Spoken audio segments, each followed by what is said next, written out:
오늘 하나님께서 우리에게 주신 말씀은 사무엘하 6장 18절, 19절 말씀입니다. 3주째 똑같은 본문인데요. 다음 주까지만 이 본문으로 원래 하루에 할 설교였는데 짧게 하려고 몇 번을 나눴는데 기간 시간은 똑같은 것 같아요. 사무엘하 6장 18절, 19절 말씀 짧으니까요. 우리 같이 읽도록 하죠. 사무엘하 6장 18절, 19절 말씀입니다. 다 찾으셨죠? 시작! 다윗이 번제와 화목제 드리기를 마치고 만군의 여호와의 이름으로 백성에게 축복하고 모든 백성이 곧 온 이스라엘 무리에게 남녀를 방문하고 떡 한 개와 고기 한 조각과 포도 떡 한 명씩 나누었으니 모든 백성이 각기 집으로 돌아간다. 아멘. 우리는 지금 계속 예배에 대한 말씀을 듣고 있습니다. 여러분 어떻게 한 주간 예배를 좀 사모하면서 이 교회에 나오셨습니까? 아니면 여전히 설교는 들었지만 뭐 그래 설교는 설교고 내 삶은 내 삶이다 라는 생각, 혹은 그렇게 생각 안 했을지라도 새카맣게 오늘 저녁 먹으면서 같이 반찬으로 다 드시고 언제 우리가 예배에 대한 설교를 들었나 생각을 하고 한 주 지내지는 않으셨는지 모르겠습니다. 우리가 아까 축복송 했던 것처럼 서로 축복할 수 있을 때까지 축복하는 것처럼 우리의 예배가 변화되는 그날까지 우리가 함께 말씀을 통해 우리 예배를 점검하는 시간을 좀 가졌으면 좋겠습니다. 여러분, 이 본문 속에 나오는 다윗이 예배를 실패한 첫 번째 이유가 뭐라고 지난 시간에 우리가 함께 나누었죠? 두 번의 법궤 이송에 대해서 두 번 시도를 했는데 첫 번째는 실패했고 두 번째는 성공했다라고 했습니다. 첫 번째 실패의 이유가 뭐라고 이야기를 했죠? 제가 몇 번 물어보면 제 스스로 상처받을 것 같아서 제가 먼저 대답하도록 하겠습니다. 첫 번째 실패 이유는 예배 가운데 다른 목적이 있었다는 거죠. 예배는 하나님을 찬양하고 경배하고 그분께서 우리에게 행하신 일들에 대해 감사하는 시간인데 다윗이 그걸 놓쳤어요. 자기가 왕이 되고 그 왕이 된 것을 사람에게 공포하고 그 온전한 왕권을 가져오기 위해서 어떤 퍼포먼스를 만들어 버렸어요. 그래서 엄청나게 많은 인원을 동원해서 휘황찬란한 예배를 기획했고 사람들이 그 모습을 바라보면 우와 저자가 저 화려한 예배를 이끄는 저 사람이 바로 우리의 왕이구나, 내가 너희들의 왕이다, 이것을 알리기 위해서 예배를 이용했다라고 했습니다. 하나님께서 그 예배를 받지 않았다고 그러죠. 그렇게 엉뚱한 목적이 있으니까 엉뚱한 방법으로 예배하기 시작해요. 사람들 모으고 엄청난 화려한 악기들을 동원해서 오늘 본문에 등장한 다윗, 그렇게 자신의 실패한 예배를 보고 아주 씁쓸했어요. 예배 도중에 그 실패한 예배 때문에 그 법궤 옮기는 걸 도중에 멈추고 도망을 갔단 말이에요. 그래서 3개월 동안 오베데돔이라는 사람의 집에 법궤를 놔둔 채 도망을 갔는데 어느 날 그 법궤로 말미암아 오베데돔이 말할 수 없는 큰 복을 받았더라. 다윗이 그 얘기를 듣고 두 가지 생각을 했겠죠. 저 복 나도 받았으면 좋겠다. 또 하나는 하나님의 진노가 이제 좀 풀렸나? 하나님께서 복을 주셨으니까 이제 혹시 그 진노가 풀리지는 않았을까? 다윗이 아마 곰곰이 생각을 했을 거예요. 나의 예배가 왜 실패했지? 저는 아는데 다윗은 몰랐던 시간이 됐을 것 같아요. 왜 실패했지? 그리고 다윗이 실패한 원인을 찾았던 것 같아요. 그리고 나서 새로 법궤를 가지고 오려고 애를 쓰는데 2차 시도 때 다윗이 했던 게 뭐라 그랬죠? 그 3만 명의 군사를 데리고 온 것이 아니라 그 원래 법궤를 운송할 수 있는 사람이 누군지를 찾았어요. 하나님이 법궤 옮길 때는 어떻게 옮겨야 되는지 말씀하신 그 구조를 찾았고 그는 제사장들 그리고 레위 사람들을 불러들이기 시작했어요. 그래서 고핫 자손 10개를 통해서 법궤를 옮겨왔다. 다윗은 그 법궤를 옮기는 과정에서 오늘 본문은 뭐라고 말하고 있냐면 18절에 보니까 다윗이 번제와 화목제 드리기를 마치고 라고 말하고 있어요. 사실 그 앞에 13절도 그렇고요. 그 앞에 성경을 쭉 읽어보면 예전에는 다윗이 하나님의 법궤를 옮기려 할 때 아주 화려한 것들로서 그것을 옮기려고 했는데 이제는 그런 것들 다 집어치우고 하나님 앞에 제사함으로 예배를 시작했다라고 말하고 있는 거예요. 여러분, 이 제사라는 것이 얼마나 힘든 것인지 혹시 아세요? 여러분은 제사 지내본 분이 없으실 줄로 믿습니다. 한국 그런 제사 말고 조상한테 하는 그런 제사 말고 이스라엘의 제사는 좀 달랐어요. 하나님께서 제사 제도를 통해 너희의 죄를 사해주겠다라고 말씀하시고 항상 죄 지은 자는요 제물을 하나 가지고 와서 그 제물의 머리에 안수를 해요. 죄의 정가예요. 내 죄를 이 제물의 머리에 대신 안수하겠다, 정가시키겠다. 안수를 한 다음에 그 재물을 가지고 와서, 특히 번제 같은 경우에는 재물을 가지고 온 사람이 그 재물을 죽여요. 몰랐죠? 그냥 재물 가지고 와서 제사장한테 툭 던지면 알아서 예배 드려주는 줄 알았죠? 천만의 말씀 만만해. 이거 영상이 나가더라고요. 제가 첫날 너무 오바를 해가지고 얼마나 민망했는지 몰라요. 장모님이 뭐라 그러셨단 말이죠.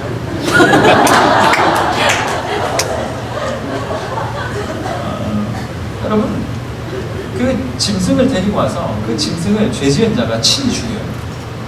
여기서 보면, 여기에 보면 짐승이 각을 뜬다라고 말하거든요. 이 각을 뜬다라는 말은 무슨 말이냐면 온 몸에 있는 모든 관절을 다 꺾는 거예요. 그러니까 모든 관절을 다 칼로 잘라는 거예요. 다 칼로 잘라요. 그리고 나서 칼로 잘라낸 다음에 그 뭐 못 먹는 것들, 뭐 못 쓰는 것들은 버리거나 뭐 재물에 따라서 좀 제사의 종류에 따라 좀 다르긴 한데, 어쨌든 재물을 가지고 온다가 그냥 재물을 툭 던져주고 끝나고 막 이렇게 하는 게 아니라 그 사람이 직접 그 피를 뭐 난리가 나는 거예요. 여러분, 짐승 잡음, 여기 혹시 의사나 간호사나 아니면 수의사나 뭐 이렇게 해보신 분 있으신지 모르겠어요. 닭을 좀 잡아봤거나, 우리 뭐 동맥, 정맥 끊으면 피가 얼마나 흘러나오는지 몰라요. 여러분들은 성막하면 뭐 좀 고상한 장소라고 생각할지 모르겠지만 그것은 피비린내가 진동하는 장소였습니다. 다윗이 하나님 앞에 예배를 회복하기 위해 했던 첫 번째 행동은 뭐였냐면, 번제물을 가지고 와서 그 제사장 앞에서 자기 스스로 그것들을 자르고 죽이고 하나님 앞에 지르는 거였어요. 얼마나 힘들었을까요? 제가 예전에 에스라라는 성경대학원에서 공부를 했는데, 그때 한 목사님을, 아는 목사님을 만났어요. 그때 제가 막내였거든요. 목사님이 그런 말씀하시더라고요. 돼지 잡는 이야기를 하더라고요.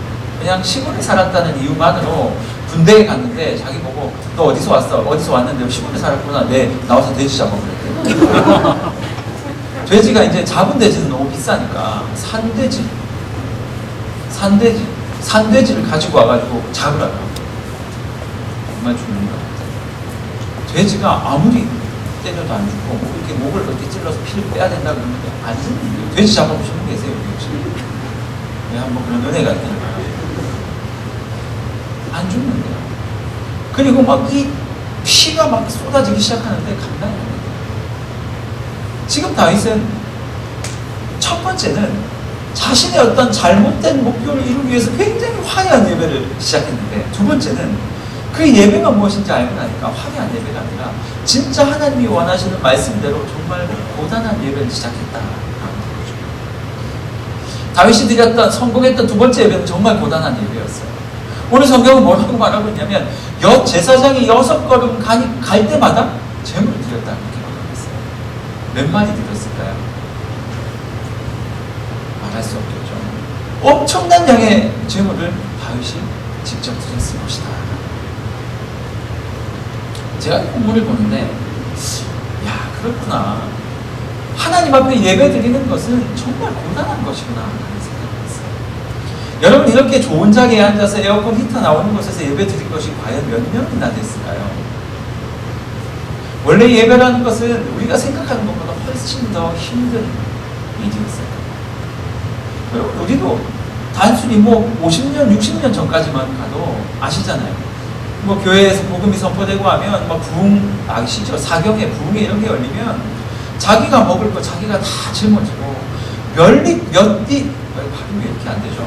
수리를 걸어와서, 어떤 사람들은 뭐 1박 2일, 2박 3일 동안 걸어와서 자녀들 다 손잡고 와서 거기서 밥 해먹고 또 예배드리고, 밥 해먹고 예배드리고, 이렇게 했던 것이 우리의 믿음의 선조들의 예배였거든요. 그런데 어느 순간 우리 예배가 조금 바뀐 것 같아요. 굉장히 뭐라고 이야기를 해야 되죠? 우리의 예배가 사용자 중심의 예배로 좀 바뀐 거예요. 추워서 못 오겠어요. 더워서 못 오겠어요. 옛날에 그런 거 없었어요, 여러분. 뭐 저도 경험한 적 없어요. 하지만 책을 통해 본 거지만 정말 천막처럼, 여름에 천막에 뭐 에어컨이 나옵니까? 천막에 뭐 하우 뭐 이런 거 없어요. 뭐 위에 이렇게 장착돼서 버튼 누르면 징 열려서 막 참기 그런 거 없어요. 더우면 더운 대로, 추우면 추운 대로 그렇게 예배드리면 그래도 감격스러웠단 말이에요. 그런데 요즘 시대는 춥고 덥고가 굉장히 민감한 시대가 되어버렸어요. 지난 시간에 주차장 이야기도 했는데 제가 이 본문을 읽으면서 무슨 생각을 했냐면 야, 나는 지금 어떻게 예배 드리고 있는가? 나는 정말 수고로운 예배를 선택하고 있는가? 아니면 편한 예배만 택하며 걸어가고 있는가? 여러분 어떻습니까? 다윗은 처음에는 자신의 목적을 이루기 위해서 화려한 예배를 구상했지만 진짜 하나님께서 원하시는 예배는 의미 있고 굉장히 수고스러운 예배였다. 5층까지 올라오면 힘드셨죠? 제가 첫날 여기 올라오는데 5층이 아니라 한 7층 정도 높이죠? 힘들었어요. 막 헥헥거리게 되더라고요. 근데 오늘 하나님께서 여기 지혜를 주셨어요. 지혜를 주셔서 3층에 화장실이 있더라고요. 그래서 올라오면서 3층에 화장실을 들렸다가 다시 5층까지 올라오니까 하나도 안 힘들어요. 마치 광야를 걷는 이스라엘 백성들에게 엘림이라는 곳을 주셨던 것처럼 3층에서 잠깐 쉬고 오니까 하나도 안 힘들어요. 혹시 너무 힘들어서 조이스 예배 가기 힘들다 생각되는 분들이 있다면 화장실을 이용하시길 바랍니다. 여러분 혹시 힘든 것 때문에 불평이 있었던 때는 없으세요?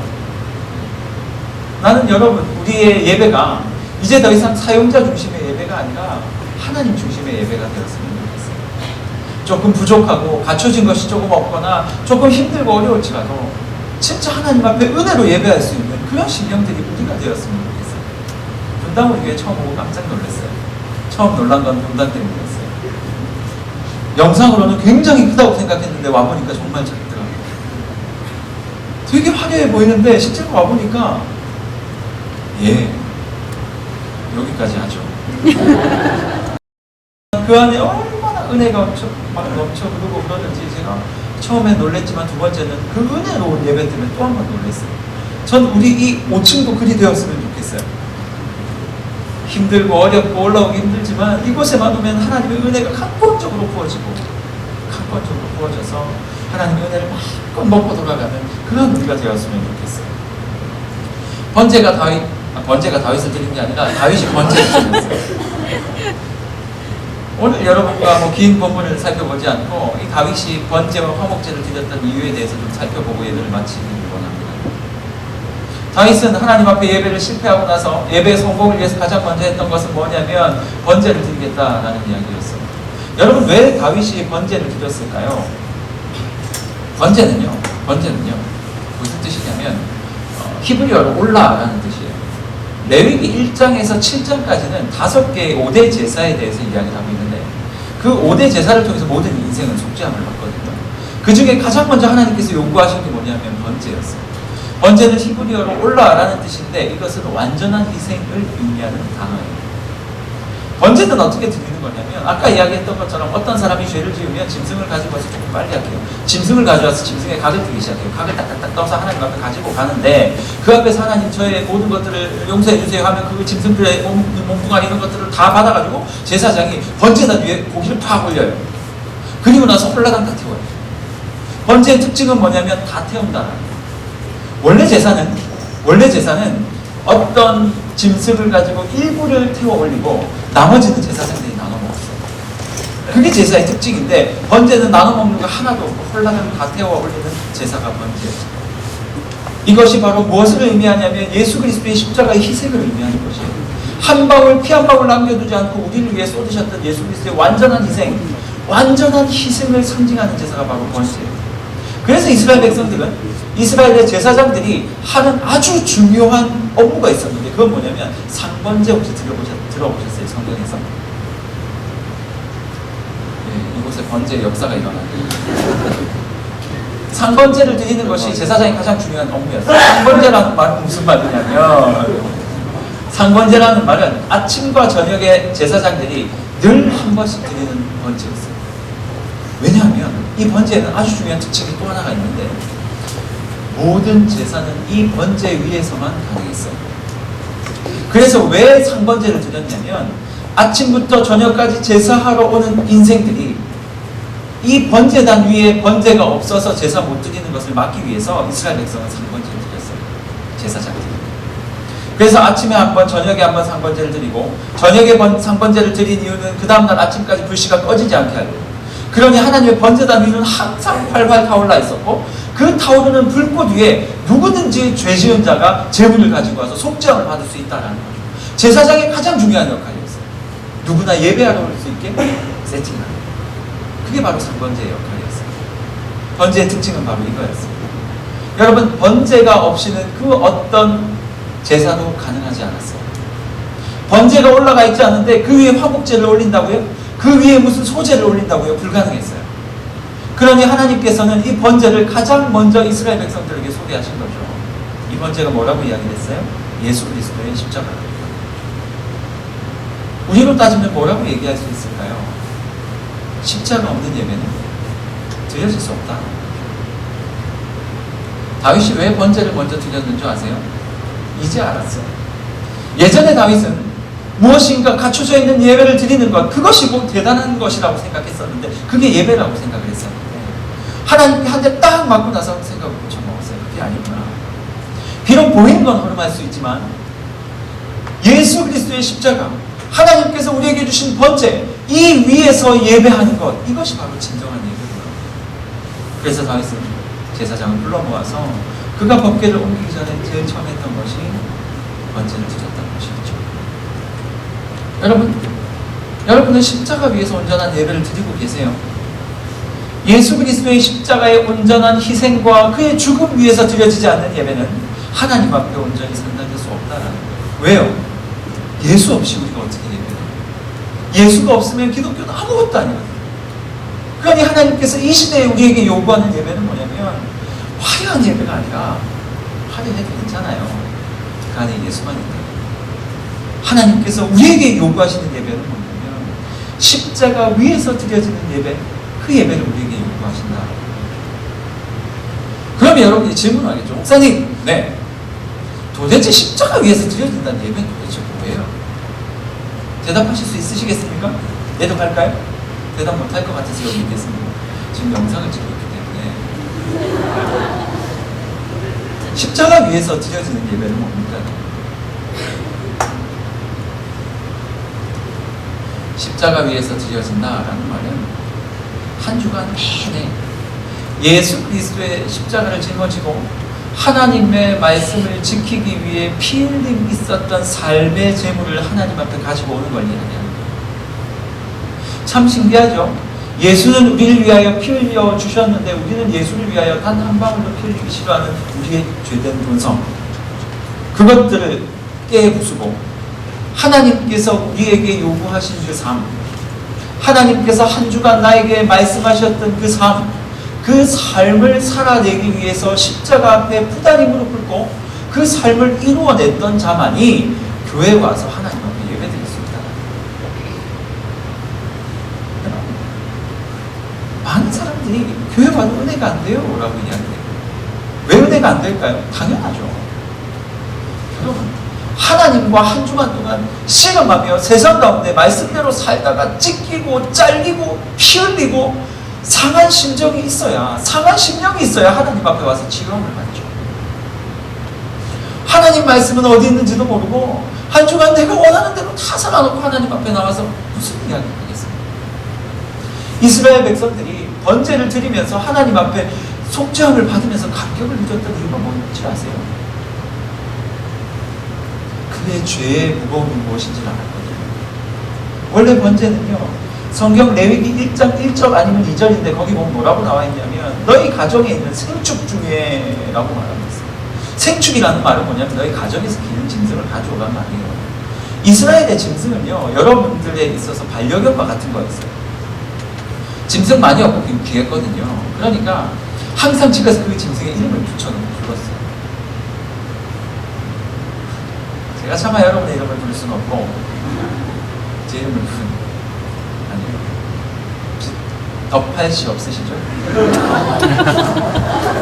집에 저 업종 있으면 눈빛 주세요. 조덕팔씨가 있다고 칩니다. 짐승 한 마리를 키우면서 덕팔아 하는 거예요. 이 덕팔이는 나의 아들이기도 하고 친구이기도 하고 막 이거 아이들에게는 친구가 될 것이고, 그래서 함께 아침에 일어나면 함께 늘 지냈어요. 그런데 하나님께서 죄를 지은 자에게 너희 집안에 기르던 생축을 가지고 와라 말씀하십니다. 아빠가 혹은 아들이 죄를 지어서 어쩔 수 없이 덮판이를 끌고 가야 되는 상황이에요. 아빠 어디로 가는 거예요? 죄 용서함 받으러 가요. 근데 덮판이를 왜 끌고 가요? 그게 말이지, 죄를 용서받으려면 덕판이가 죽어요. 아빠 왜요? 덕판이 우리 식구잖아요. 아니야, 미안한데 하나님께서 이 짐승을 가지고 오라고 명하셨어요. 그 아버지가 자신의 혹은 아들의 죄를 속하기 위해 덕판이를 데려가가지고 제사장들 앞에 가서 그 짐승들을 죽이기까지 얼마나 아픔이 있었을까요? 상상이 되세요? 말로 말할 수 없는 고통이 있었겠죠. 하나님께서는 그들에게 그러한 재물을 요구하시면서 죄의 심각성이 얼마나 심각한지, 죄가 얼마나 무서운 것인지 그에게 다시 보여주십니다. 네가 다시 죄 속에 빠지면 너의 사랑하는 인생들이 또 죽어갈지 모른다. 그러니 너는 절대 죄 가운데 가면 안 된다. 일주일 내내 여러분이 살아가야 하는 삶이 뭐냐면 다시금 죄 가운데 빠지 않는 것. 그렇게 죄 가운데 거하던 인생이 하나님 앞에 부단히 노력하며, 하나님 내가 월요일도 죄를 지었어요. 십자가 가운데서 나를 용서해 주세요. 하나님 진짜 죄 짓기 싫었는데 화요일도 죄를 지었어요. 용서해 주세요. 진짜 죄 짓기 싫었는데 수요일도, 하나님 이거 어떻게 해야 돼요? 겨우 1번 죄는 제가 안 지었는데 2번이 또 목요일로. 여러분, 세상에 나아가 자신의 죄와 부단히 싸웠던 인생이 주 예수 그리스도께 영광 돌리는 이 예배 자리에 앉아 있다면 그가 어찌 은혜를 받지 않을 수 있겠어요? 하나님 말씀대로 살려고 내가 회사에서 또 이런 부당한 대우를 받았어요. 진짜 예수만 안 믿으면 확 그냥. 진짜 예수만 안 믿으면 확 그냥. 내가 저거 밟아버리고 일어날 수 있는데 예수 때문에 희생하고, 예수 때문에 포기하고, 예수 때문에 모든 것들을 내어놨던 인생, 그래서 일주일 내내 울면서 예수의 이름을 바라봤던 인생이 이 자리에 나와서 보혈을 지나 하나님 품으로, 그 찬양 들을 때 눈물이 어떻게 안 날 수 있겠어요? 시스템이 어떻고 찬양팀이 어떻고 설교가 어때서 예배가 안 된다고요? 아니요, 하나님께서 우리에게 요구하시는 것들은 그것이 아니에요. 예배는 한 주간 동안 하나님께서 우리에게 허락하셨던 삶을 제물로 올려드리며 드리는 것이 바로 예배다라는 것입니다. 그것이 예수 그리스도의 십자가 앞에 딱 올라갔을 때 하나님께서 놀라운 은혜를 우리에게 허락하신다라는 것이죠. 다윗은 이걸 알았어요. 그래서 하나님 앞에 이야기했던, 하나님 지금 끝이 내가 잘못 드렸던 예배 다 용서해 주세요. 이제 진짜 지저분 왕이었잖아요. 그때 다윗이 왜 에봇을 입었다고 이야기하고 있거든요. 허연 거예요, 무거운 거. 만약 다윗이 여러분 2마리 3마리의 짐승만 잡았다 할지라도 다윗의 몸의 상태가 어땠을까요? 원래 그가 생각했던 예배는 왕관 쓰고 악기가 펼쳐지면 맨 앞에 이렇게 가면서 내가 왕이다, 얼마나 멋있고 격식 있고 그런 짜여진 예배를 원했는 줄 아세요? 하지만 하나님의 말씀대로 하니까 예배가 너무 이상해요. 피 다 튀어있고 피 냄새가 얼마나 진동을 했을까요? 얼마나 힘들었을까요? 얼마나 집에 들어가 자고 싶었을까요? 하지만 하나님께서 우리에게 요구하신 예배는 그 예배였어요. 너무 고단하지만 하나님 앞에 드려질 만한 예배. 저는 여러분의 예배가 그렇게 변화되기를 원합니다. 그래서 우리가 예배 자리에 올 때마다 김부장, 이실장, 남원장, 그리고 내 남자친구, 여자친구, 나에게 찔렀던 사람들, 말씀 때문에 어쩔 수 없이 손해봤던 것들, 그거 다 싸집어지고 와가지고 하나님 십자가 앞에서 이거 다 해결해 주세요. 덮어주시고 지워주시고 내 죄는 용서해 주시고 이러면서 하나님 앞에 은혜 받고 돌아갈 때 다시 한번 힘을 얻고 돌아가는 거, 이런 예배가 우리 조이스 공동체에 온전히 회복되게 됩니다. 다윗이요, 번제를 드리고 나니까 성경은 또 뭐라고 말하냐면 번제를 드리고 나서 화목제를 드렸대요. 번제를 통해서 다윗은 예배가 무엇인지를 알았다고 했죠. 제가 월터 브루그만이라는 유명한 주석가는 이 장면을 보면서 뭐라고 얘기를 했냐면, 다윗의 예배는 너무 사치스러웠다. 너무 화려한 사치가 있었던 예배였다라고 말했어요. 왜냐하면 6걸음에 한 마리씩 잡았다고 칩시다. 혹시 번제 화목제를 다 드렸다면 2마리씩. 뭐 몇 마리인지 몰라요. 하지만 그가 하나님께 예배하는 동안에 수많은 양과 소들, 성경에는 송아지와 소를 잡았다라고 얘기를 하고 있는 거예요. 그런 큰 짐승들을 죽여가면서 예배를 드렸대요. 얼마 들었을까요? 요즘 소할머니 축산업 하시는 분 계신가요? 소 키우시는 분? 안타깝네요. 소 한 마리 뭐 한 100만 원 넘겠죠? 돼지가 한 100만 원 할 텐데 60만 원 정도 하나요? 여러분, 다윗은 이 예배를 위해서 어마어마한 돈을 지불했어요. 자, 질문. 다윗이 지불한 이것은 국고에서 썼을까요? 개인 통장에서 썼을까요? 제 생각에는 그때 당시에 뭐 그게 정립이 잘 안 돼 있었을 것 같고 나라가 있어도 가난했을 것 같아요. 다윗이 나중에 성전 지을 때 자기 돈 툭툭 내는 거 보니까 다윗은 뭐 자기 돈으로 하지 않았을까 싶어요. 다윗이요, 진짜 말로 할 수 없는 희생이었어요. 에이 목사님 그게 뭐 희생이에요? 들어보세요. 희생이에요. 다윗이 이렇게 많은 재물을 잡았던 이유는 두 번째 드렸던 화목제의 특징 때문이에요. 화목제는 어떤 제사냐면 번제는 나와 하나님과의 관계를 회복하는 제사였어요. 그리고 가장 밑바닥에 있는 제사였고, 화목제는 뭐냐면 하나님과 관계가 회복된 자가 이웃과 이웃의 관계를 회복하기 위해서 드리는 제가 화목제였어요. 그래서 화목제, 로마서에 보면 예수 그리스도를 화목제물이라고 이야기를 하잖아요.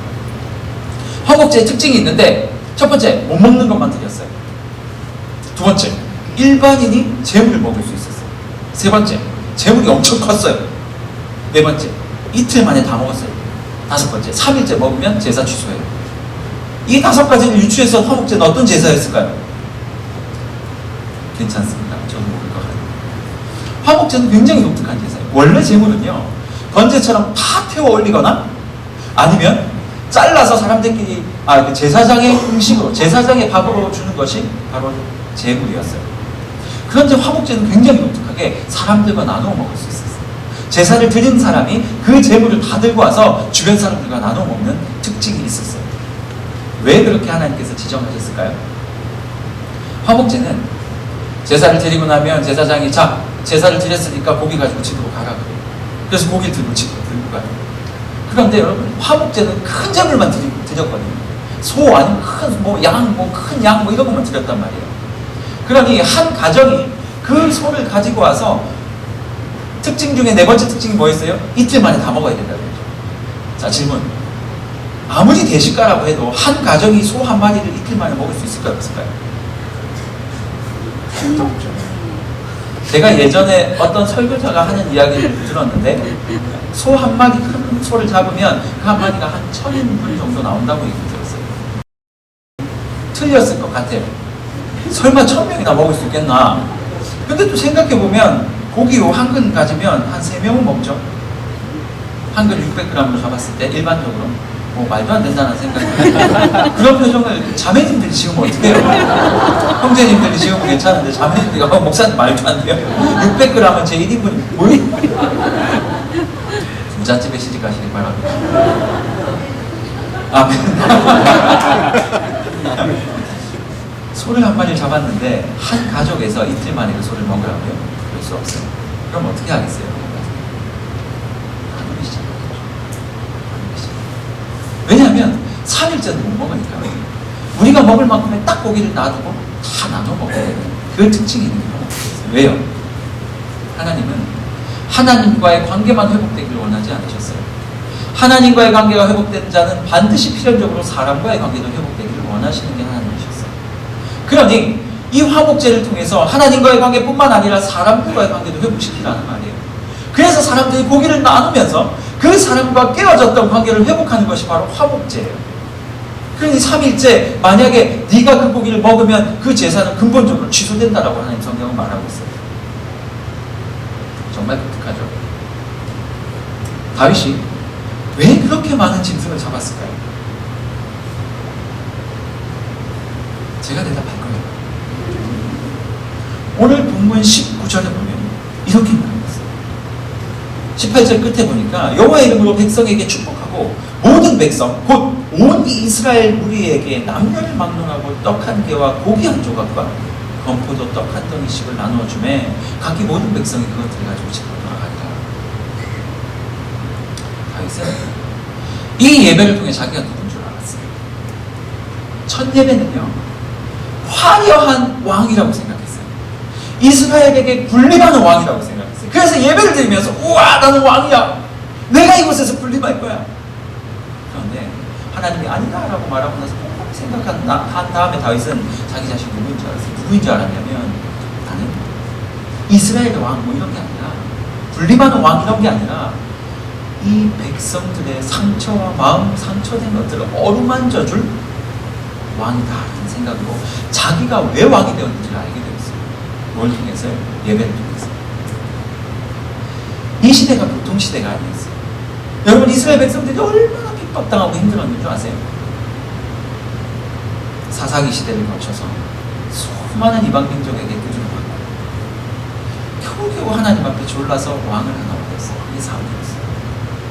사울이라는 왕을 얻었는데, 이 사울이라는 왕을 통해서 뭔가 좀 잘 될 줄 알았어요. 뭐 사울 전에도 사무엘 아들들이 막 깽판 쳤던 거 아시죠? 너무 힘들었어요. 시간만 되면 외국 사람들이 쳐들어와가지고 우리 거 다 뺏어가죠. 사울이라는 왕 겨우 세워서 이 사람만 있으면, 이 사람이 우리의 왕 되어주면 진짜 우리가 강성한 나라가 될 줄 알았는데 무슨 강성한 나라예요. 얼마 되지 않아 하나님의 심판을 듣고 또 사울은 쫓겨나게 되었죠. 다윗이라는 사람이 이제 왕이 되었으니 좀 나을까라고 생각을 했는데, 이놈의 왕은 쫓겨다니고 사람들 제대로 왕 노릇을 못했어요. 아들이 막 반기 일으켜가지고 나라가 힘들어지고. 여러분, 우리가 지금 겪고 있잖아요. 정치가 힘들어지면 백성들의 마음이 얼마나 아픈지 알잖아요. 실망스럽죠. 너무 힘들죠. 그게 딱 지금 이스라엘 백성들이 그랬다니까요. 정권은 안정되어 있지 않죠. 나라에 힘은 없죠. 분명 돈이라고도 많았을까요? 그렇지 않았을까요? 다윗이 생각해요. 내가 괜찮은 거 아니었나? 내가 이 예배가 아니면 어쩔 뻔했나? 나는 군림하는 왕일 줄 알았는데 아니구나. 이 백성들을 위로하고 이 백성들과 나와의 관계를 회복하는 것. 게다가 그 법궤 가지고 오다가 난리가 나가지고 백성들 또 상처받았잖아요. 이제 그 법궤가 다윗성에 오고 예루살렘에 들어오는구나라고 생각했는데 또 난리가 나가지고 상처받고. 다윗이 생각한 거예요. 내가 이 백성들에게, 이 백성들과의 나와의 관계를 회복해서 이제 내가 이들을 위로하는 왕으로 살아야 되겠구나. 이제 알았어요. 그러니 그가 화목제를 통해서 이루고자 했던 게 뭐였어요? 백성들과 나와의 관계를 회복하는.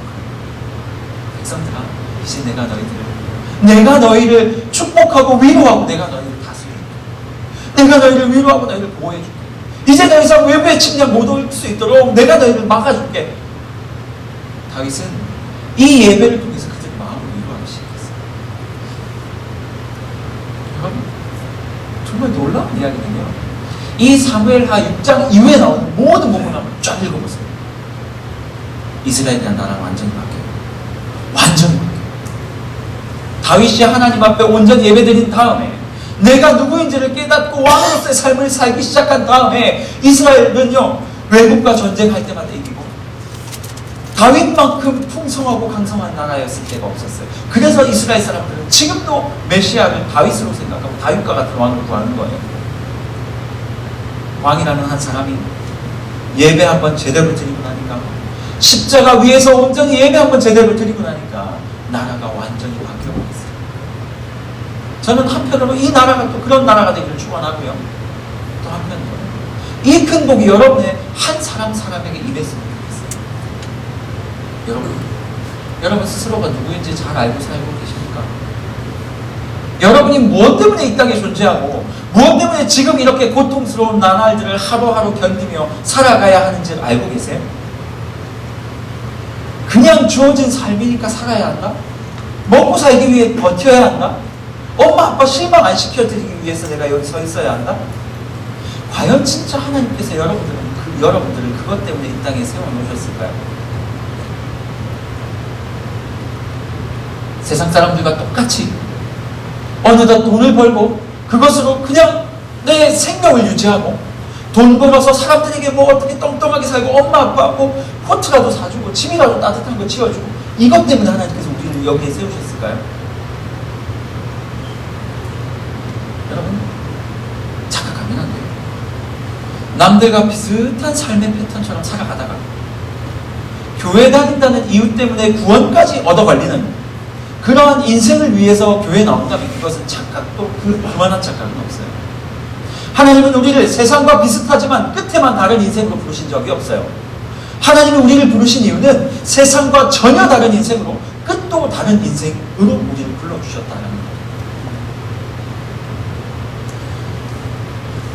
예수를 오래 믿었지만 진짜 내가 누구인지 내가 왜 여기에 존재하고 있는지 모른다면 여러분 진짜 심각해요. 진짜 다시 한번 하나님 앞에 무릎 꿇고 나가야 하십니다. 왜 이것을 부름받아야 하는지 정확하게 알아야 돼요. 무엇을 통해서 그것은 무엇을 통해서 다윗이 알았다고요? 그것을 예배. 여러분 예배 별로 중요하게 생각 안 하시죠? 예배 널린 게 예배죠. 새벽 예배, 수요 예배, 금요 예배, 주일 예배, 구역 예배, 집에 사는 가족 예배, 설날하는 명절 예배 엄청 많죠. 많은 예배 중에 하나 아침 먹고 점심 먹고 저녁 먹는 거 중요하게 생각 안 하듯이 그저 도장 찍고 가는 것은 예배라고 생각하십니까? 그렇다면 여러분 정말 심각한 상황이에요. 만약 여러분의 인생 가운데 제대로 예배를 회복하지 못하면 마치 세상을 바다 위에 뛰는 눈표처럼 그냥 세상이 흘러가는 대로 둥둥 떠다니다가 어느 순간 하나님을 맞이하게 되는 인생을 살아갈지 몰라요. 여러분 예배를 회복하시기 바랍니다. 예배를 회복한 인생만이 하나님 앞에서 내가 누구인지 알 수 있고 그 인생만이 예배의 감격을 계속 누리면서 살아갈 수 있고 그 인생만이 정말 그리스도인답게 살아갈 수 있다.